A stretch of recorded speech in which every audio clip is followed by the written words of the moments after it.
Hello दोस्तों, आपका स्वागत है। गौतम बुद्ध कहते हैं, हे शिष्य, मैंने तुम्हें पिछली बार 7 ऐसी जगहों के बारे में बताया था जहां तुम्हें बुलाए जाने पर भी नहीं जाना चाहिए और भूल से भी कभी नहीं जाना चाहिए। लेकिन आज मैं तुम्हें 7 ऐसी जगहों के बारे में बताऊंगा जहां तुम्हें कोई ना बुलाए तब भी जाना तुम्हारा कर्तव्य है, तुम्हारा फर्ज है और तुम्हारा धर्म भी है। इन जगहों पर हर हाल में जाना चाहिए और वहां शामिल होना तुम्हारे लिए अत्यंत आवश्यक है। यह 7 स्थान ऐसे हैं जहां बिना बुलाए जरूर जाना चाहिए। मैं तुम्हें आज इन बातों का ज्ञान दूंगा और समझाऊंगा। हे शिष्य, यह बातें तुम्हारे जीवन भर काम आएंगी, इसलिए मेरी बातों को ध्यान से सुनो क्योंकि यह अनमोल है। नमस्ते दोस्तों, एलआर इंस्पायर्ड यूट्यूब चैनल में आपका हार्दिक स्वागत है। मैं हर दिन आपके लिए गौतम बुद्ध नीति और जीवन नीति के आधार पर प्रेरणादायक और ज्ञानवर्धक बातें लेकर आता हूं। यदि आपको हमारी यह वीडियो पसंद आए तो सबसे पहले कमेंट बॉक्स में नमो बुद्ध लिखें और हमारे चैनल को जरूर सब्सक्राइब करें ताकि हमारी हर नई वीडियो सबसे पहले आप तक पहुंचे। साथ ही बेल आइकन दबाना ना भूलें। तो चलिए आज की वीडियो की शुरुआत करते हैं। पहले जगह, भाई या मित्र की पुत्री का विवाह। हे शिष्य, तुम्हें पता है भाई और मित्र दोनों ही जीवन में अपने होते हैं। भाई तो जन्म से रक्त के बंधन से तुम्हारे साथ जुड़ा होता है, लेकिन मित्र वह है जिसे तुम अपने आचरण, अपने व्यवहार और अपने स्नेह से अपना बनाते हो। यही कारण है कि मित्रता का बंधन कई बार रक्त संबंधों से भी अधिक गहरा और स्थायी हो जाता है। अब सोचो, जब भाई या मित्र की पुत्री का विवाह हो रहा हो तब क्या यह उचित है कि तुम वहां ना जाओ चाहे उन्होंने निमंत्रण भेजा हो या नहीं?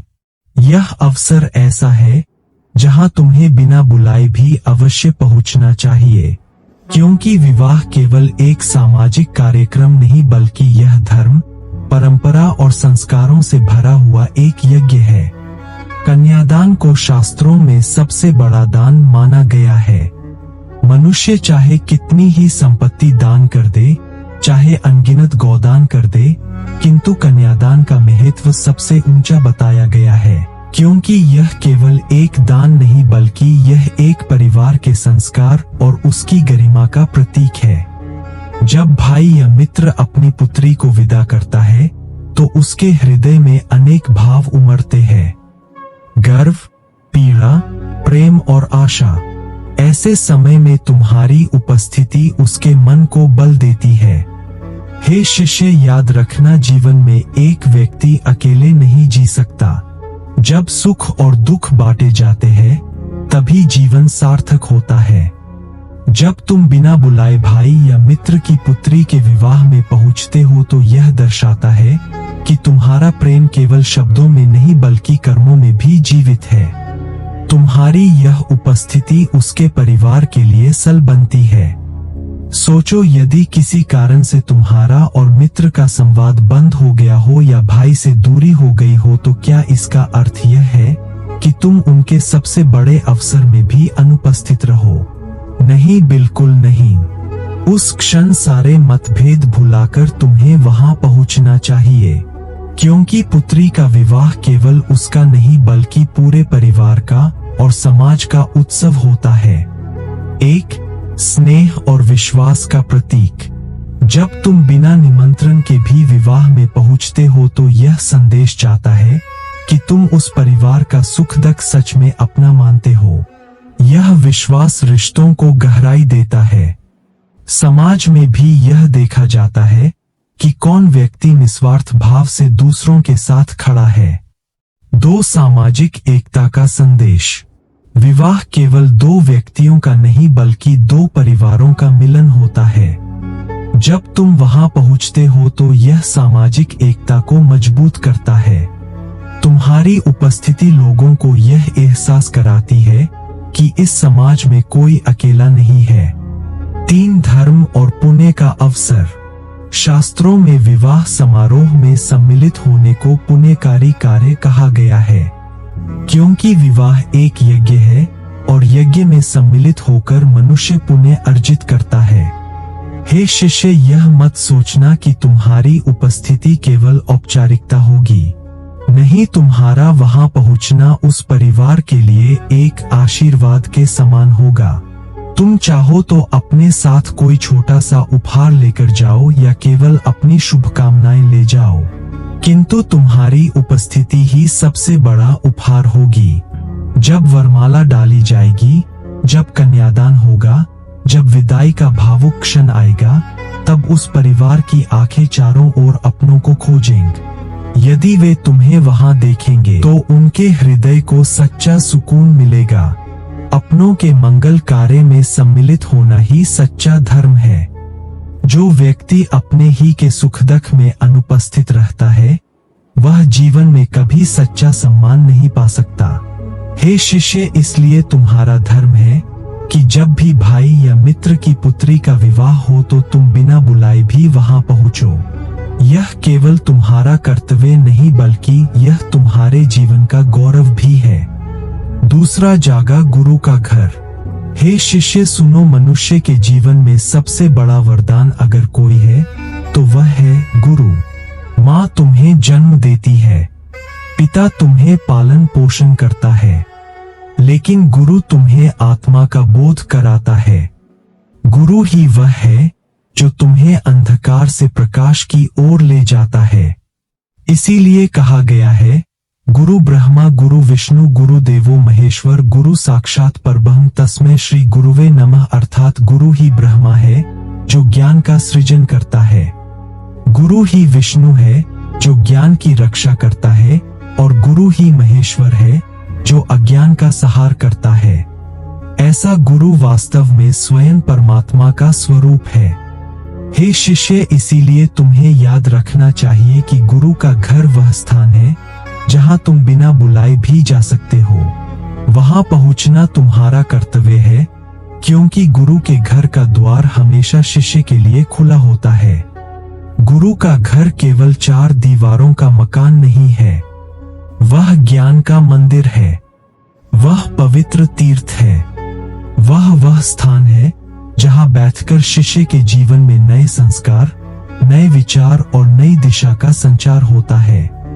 गुरु का घर वह स्थान है जहां तुम्हें केवल शास्त्रों की बातें नहीं सिखाई जाती बल्कि जीवन जीने का तरीका सिखाया जाता है। तुम्हें केवल पुस्तकों का ज्ञान नहीं मिलता बल्कि व्यवहार और आचरण का ज्ञान भी मिलता है। तुम्हें केवल शब्द नहीं दिए जाते बल्कि शब्दों में छिपे सत्य का बोध कराया जाता है। इसलिए हे शिष्य, यदि तुम सच्चे शिष्य हो तो गुरु के घर जाना तुम्हारे लिए केवल कर्तव्य नहीं बल्कि सौभाग्य भी है। शास्त्रों में कहा गया है कि यदि कोई शिष्य अपने गुरु की सेवा करता है, उनकी बातों को मानता है और उनके चरणों में विनम्रता से बैठता है, तो उसका जीवन निश्चित रूप से सफल होता है। गुरु का घर जाकर तुम यह दर्शाते हो कि तुम उनके ज्ञान के भूखे हो, तुम उनके आशीर्वाद के प्यासे हो। तुम केवल एक साधारण बालक थे, लेकिन जब तुम पास आए, अगर शिक्षा लेने लगे, तभी तुम्हारे जीवन की दिशा बदली। तुम्हारे भीतर छिपा हुआ सम्राट जागृत हुआ। यह इस बात का प्रमाण है कि गुरु का घर ही सफलता का द्वार है। गुरु का घर नियमित रूप से जाना शिष्य के जीवन को नई दिशा देता है। वहां से मिली शिक्षा केवल पुस्तकों तक सीमित नहीं होती बल्कि जीवन के हर निर्णय में सहायक बनती है। गुरु के प्रति सम्मान और कृतज्ञता व्यक्त करना शिष्य का धर्म है। गुरु का घर जाकर उनके चरणों में बैठना यह दर्शाता है कि तुम उनके उपकारों को समझते हो। गुरु का घर केवल भौतिक ज्ञान नहीं बल्कि आध्यात्मिक शांति और आत्मबोध भी देता है। जब शिष्य गुरु के घर बैठता है तो उसका मन शुद्ध होता है और उसका आत्मा प्रकाशमान होती है। शिष्य, जब भी तुम गुरु के घर जाओ तो विनम्रता और श्रद्धा के साथ जाओ। खाली हाथ मत जाना। चाहे कोई साधारण सी वस्तु ही हो, लेकिन गुरु को अर्पित करो। गुरु को वस्तु की आवश्यकता नहीं होती पर तुम्हारे भाव की आवश्यकता होती है। गुरु के चरणों में बैठकर उनके वचनों को मन में उतारो। उनके घर में कोई कार्य करते समय सेवा भाव रखो। वही सेवा तुम्हारे लिए वरदान बनेगी। कहा जाता है कि एक शिष्य प्रतिदिन अपने गुरु के घर जाता था। कभी वह भोजन का दाना लेकर जाता, कभी जल का कलश। गुरु ने उससे पूछा, वत्स तुम प्रतिदिन क्यों आते हो? क्या तुम्हें यह विशेष शिक्षा मिलती है? शिष्य ने विनम्रता से उत्तर दिया, गुरुदेव, शिक्षा तो आप जब चाहे देते हैं, परंतु मैं आपके घर इसलिए आता हूँ कि मेरे मन को यह अनुभव हो कि मैं आपके पास हूँ, ना आपके चरणों में बैठा हूँ। यह अनुभव ही मेरे लिए सबसे बड़ा ज्ञान है। गुरु ने उस शिष्य को आशीर्वाद दिया और कहा, वत्स, यह भाव ही तुम्हें जीवन में महान बनाएगा। हे शिष्य, बुद्ध कहते हैं, गुरु का स्थान देवताओं से भी श्रेष्ठ है। यदि जीवन में सही गुरु मिल जाए और शिष्य उसकी शरण में रहे तो वह चाहे निर्धन हो, अनजान हो, वह भी एक दिन महान बनता है। तीसरी जगह सत्संग घर, जहां प्रभु का गुणगान हो रहा हो। गौतम बुद्ध बोले, हे शिष्य, जीवन में एक ऐसा स्थान है जहां कदम रखना कभी व्यर्थ नहीं जाता, और वह है सत्संग का घर। जहां प्रभु का भजन हो रहा हो, शास्त्रों का पाठ हो रहा हो, संत महात्माओं का संग हो रहा हो, वहां बिना बुलाए अवश्य जाना चाहिए। यह स्थान तुम्हारे मन, आत्मा और पूरे जीवन को नई दिशा देता है। सत्संग का अर्थ है सत्य का संग। जब तुम प्रभु के नाम, उनके भजन और उनकी कथाओं के बीच बैठते हो तो तुम्हारे भीतर की मलिनता स्वयं धुलने लगती है। जिस प्रकार गंदे जल में डुबकी लगाने से शरीर अपवित्र होता है, उसी प्रकार सत्संग में बैठने से आत्मा पवित्र हो जाती है। शास्त्रों में कहा गया है, सत्संगत्व निसंगत्वम, निसंगत्व निर्मोहत्वम, निर्मोहत्व निश्चल तत्वम, निश्चल तत्व जीवन मुक्ति हन, अर्थात सत्संग से मोह मिटता है। मोह मिटने से विवेक जागता है। विवेक से आत्मा स्थिर होती है और स्थिरता से मोक्ष की प्राप्ति होती है। हे शिष्य, सत्संग केवल भजन कीर्तन सुनना नहीं है। यह आत्मा को दर्पण दिखाने जैसा है। वहां तुम दूसरों के अनुभव से सीखते हो, अपनी गलतियों को पहचानते हो और ईश्वर के प्रति प्रेम जागृत करते हो। सत्संग वह स्थान है जहां मनुष्य की दबी हुई भक्ति बाहर आती है। जैसे दीपक अंधकार को दूर करता है, वैसे ही सत्संग अज्ञान को मिटा देता है। जीवन में इसका सीधा प्रयोग यह है कि जब भी तुम्हारा मन अशांत हो, जब भी जीवन में मार्ग स्पष्ट ना हो, तुम्हें सत्संग में जाना चाहिए। वहां की वाणी, वहां के भजन और वहां का माहौल तुम्हें अंदर से बल देंगे। सत्संग में बिना बुलाए जाना तुम्हारी श्रद्धा और भक्ति का प्रमाण है। यह दिखाता है कि तुम्हारे मन में ईश्वर के प्रति प्रेम है। यह समाज को भी संदेश देता है कि तुम्हारा झुकाव धर्म और नीति की ओर है। सत्संग तुम्हें संयम, धैर्य और करुणा सिखाता है। और सबसे बड़ी बात यह कि सत्संग तुम्हें यह याद दिलाता है कि यह संसार नश्वर है, परंतु ईश्वर शाश्वत है। चौथी जगह, माता पिता का घर। गौतम बुद्ध ने आगे कहा, हे शिष्य, इस संसार में माता पिता सबसे बड़े देवता है। उनका घर सबसे पवित्र स्थान है। वहां बिना बुलाए बार बार जाना चाहिए, क्योंकि माता पिता का घर वह द्वार है जहां से तुम्हारा अस्तित्व शुरू हुआ है। शास्त्रों में कहा गया है, मातृदेवो भव पितृदेवो भव, अर्थात माता को देवता मानो, पिता को देवता मानो। माता पिता के चरणों में स्वर्ग बसता है। वे तुम्हारे प्रथम गुरु है। उन्होंने तुम्हें जीवन दिया, संस्कार दिए, शिक्षा दी और कठिनाइयों से बचाया। माता पिता के घर जाना केवल एक सामाजिक कर्तव्य नहीं है, यह आत्मिक कर्तव्य भी है। वहां जाने से तुम्हें आशीर्वाद मिलता है और आशीर्वाद से जीवन की हर कठिनाई सरल हो जाती है। माता पिता के घर बिना बुलाए जाना यह दिखाता है कि तुम्हारे हृदय में उनके लिए आदर और कृतज्ञता है। जीवन की हर सफलता के पीछे माता पिता की दुआ होती है। यदि उनका आशीर्वाद ना हो तो कोई भी उपलब्धि अधूरी है। इसीलिए कहा गया है, जननी जन्मभूमि स्वर्गादपि गरियस माता, और जन्मभूमि स्वर्ग से भी बढ़कर है। इसलिए हे शिष्य, चाहे कितने भी व्यस्त रहो, माता पिता के घर बार बार जाओ, उनके चरणों को स्पर्श करो, उनकी सेवा करो और उनसे आशीर्वाद लो। यह तुम्हारा धर्म भी है और नीति भी। 5वीं जगह, अपने सास ससुर का घर। गौतम बुद्ध ने फिर कहा, हे शिष्य, विवाह केवल 2 व्यक्तियों का नहीं बल्कि 2 परिवारों का मिलन है। विवाह के बाद सासुर का घर तुम्हारा दूसरा घर होता है। वहां बिना बुलाए जाना तुम्हारा धर्म है। सास ससुर तुम्हारी पत्नी के माता पिता है। यदि तुम उन्हें सम्मान दोगे तो यह तुम्हारे रिश्ते को और गहरा करेगा। शास्त्रों में कहा गया है कि विवाह से बना रिश्ता भी रक्त संबंध जितना ही पवित्र होता है। इसलिए ससुराल का घर केवल एक औपचारिकता नहीं है, बल्कि वह घर भी तुम्हारा अपना घर है। हे शिष्य, जब तुम सास ससुर के घर बिना बुलाए जाते हो तो यह दर्शाता है कि तुम्हारे मन में उनके लिए आदर और अपनापन है। यह रिश्तों को मजबूत करता है और परिवार में एकता लाता है। इसीलिए हे शिष्य, सास ससुर के घर बिना बुलाए अवश्य जाओ, उनकी सेवा करो, उनकी बात सुनो और उनका दिल जीत लो। यह तुम्हारे पारिवारिक जीवन की मजबूती की जड़ है। 6ठी जगह, अपने नाना का घर। बुद्ध ने कहा, हे शिष्य, ननिहाल एक ऐसा स्थान है जहां तुम्हें सदा स्नेह और अपनापन मिलता है। नाना का घर तुम्हारे लिए विशेष है क्योंकि वहां तुम्हें बचपन से ही अतिरिक्त प्रेम और आशीर्वाद मिला है। शास्त्रों में कहा गया है कि ननिहाल का आशीर्वाद जीवन में सौभाग्य लाता है। वहां बिना बुलाए जाना यह दिखाता है कि तुम्हारे मन में अपने रिश्तों के लिए सम्मान है।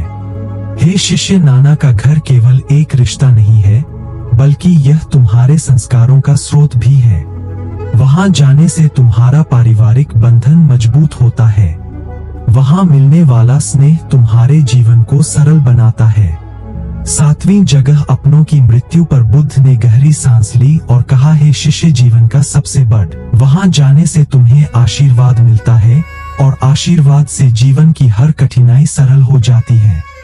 माता पिता के घर बिना बुलाए जाना यह दिखाता है कि तुम्हारे हृदय में उनके लिए आदर और कृतज्ञता है। जीवन की हर सफलता के पीछे माता पिता की दुआ होती है। यदि उनका आशीर्वाद ना हो तो कोई भी उपलब्धि अधूरी है। इसीलिए कहा गया है, जननी जन्मभूमि स्वर्गादपि गरियस माता, और जन्मभूमि स्वर्ग से भी बढ़कर है। इसलिए हे शिष्य, चाहे कितने भी व्यस्त रहो, माता पिता के घर बार बार जाओ, उनके चरणों को स्पर्श करो, उनकी सेवा करो और उनसे आशीर्वाद लो। यह तुम्हारा धर्म भी है और नीति भी। 5वीं जगह, अपने सास ससुर का घर। गौतम बुद्ध ने फिर कहा, हे शिष्य, विवाह केवल 2 व्यक्तियों का नहीं बल्कि 2 परिवारों का मिलन है। विवाह के बाद सासुर का घर तुम्हारा दूसरा घर होता है। वहां बिना बुलाए जाना तुम्हारा धर्म है। सास ससुर तुम्हारी पत्नी के माता पिता है। यदि तुम उन्हें सम्मान दोगे तो यह तुम्हारे रिश्ते को और गहरा करेगा। शास्त्रों में कहा गया है कि विवाह से बना रिश्ता भी रक्त संबंध जितना ही पवित्र होता है। इसलिए ससुराल का घर केवल एक औपचारिकता नहीं है, बल्कि वह घर भी तुम्हारा अपना घर है। हे शिष्य, जब तुम सास ससुर के घर बिना बुलाए जाते हो तो यह दर्शाता है कि तुम्हारे मन में उनके लिए आदर और अपनापन है। यह रिश्तों को मजबूत करता है और परिवार में एकता लाता है। इसीलिए हे शिष्य, सास ससुर के घर बिना बुलाए अवश्य जाओ, उनकी सेवा करो, उनकी बात सुनो और उनका दिल जीत लो। यह तुम्हारे पारिवारिक जीवन की मजबूती की जड़ है। 6ठी जगह, अपने नाना का घर। बुद्ध ने कहा, हे शिष्य, ननिहाल एक ऐसा स्थान है जहां तुम्हें सदा स्नेह और अपनापन मिलता है। नाना का घर तुम्हारे लिए विशेष है क्योंकि वहां तुम्हें बचपन से ही अतिरिक्त प्रेम और आशीर्वाद मिला है। शास्त्रों में कहा गया है कि ननिहाल का आशीर्वाद जीवन में सौभाग्य लाता है। वहां बिना बुलाए जाना यह दिखाता है कि तुम्हारे मन में अपने रिश्तों के लिए सम्मान है। हे शिष्य, नाना का घर केवल एक रिश्ता नहीं है, बल्कि यह तुम्हारे संस्कारों का स्रोत भी है। वहां जाने से तुम्हारा पारिवारिक बंधन मजबूत होता है। वहां मिलने वाला स्नेह तुम्हारे जीवन को सरल बनाता है। 7वीं जगह, अपनों की मृत्यु पर बुद्ध ने गहरी सांस ली और कहा, हे शिष्य, जीवन बड़ा का सत्य सबसे है बड़ा मृत्यु। जब तुम्हारे किसी अपने की मृत्यु हो तब वहां बिना बुलाए अवश्य जाना चाहिए। यह तुम्हारा नैतिक और सामाजिक कर्तव्य है। शास्त्रों में कहा गया है, अनित्यम असुखम लोकम प्राप्ते भजस माम, अर्थात यह संसार अस्थाई और दुखों से भरा है, इसलिए प्रभु की शरण लो। मृत्यु हमें यही याद दिलाती है। हे शिष्य, जब तुम किसी शोकाकुल परिवार के घर बिना बुलाए जाते हो तो तुम्हारी उपस्थिति उन्हें सहारा देती है। दुख की घड़ी में शब्दों की नहीं, उपस्थिति की आवश्यकता होती है। यह समाज का धर्म है कि मृत्यु के समय सब एकत्र होकर परिवार को शक्ति दें। अपनों की मृत्यु पर जाना केवल संवेदना व्यक्त करना नहीं है, बल्कि यह भी स्वीकार करना है कि जीवन क्षणभंगुर है। यह हमें विनम्र बनाता है और आत्मा की नश्वरता का बोध कराता है। इसलिए हे शिष्य, जब भी किसी अपने की मृत्यु हो वहां बिना बुलाए अवश्य जाओ। यह तुम्हारे कर्तव्य, संवेदना और मानवता का प्रमाण है। प्रिय दर्शकों, आपको यह वीडियो कैसा लगा हमें जरूर बताइए। आपकी राय और सुझाव हमारे लिए बहुत महत्वपूर्ण है। अगर इस विषय में या किसी और विषय में आपके मन में कोई भी सवाल है तो आप बेहिचक हमसे पूछ सकते हैं। हम आपके हर प्रश्न का उत्तर देने और आपके ज्ञान को और गहरा करने का पूरा प्रयास करेंगे। तो चलिए आज की इस वीडियो को यहीं समाप्त करते हैं।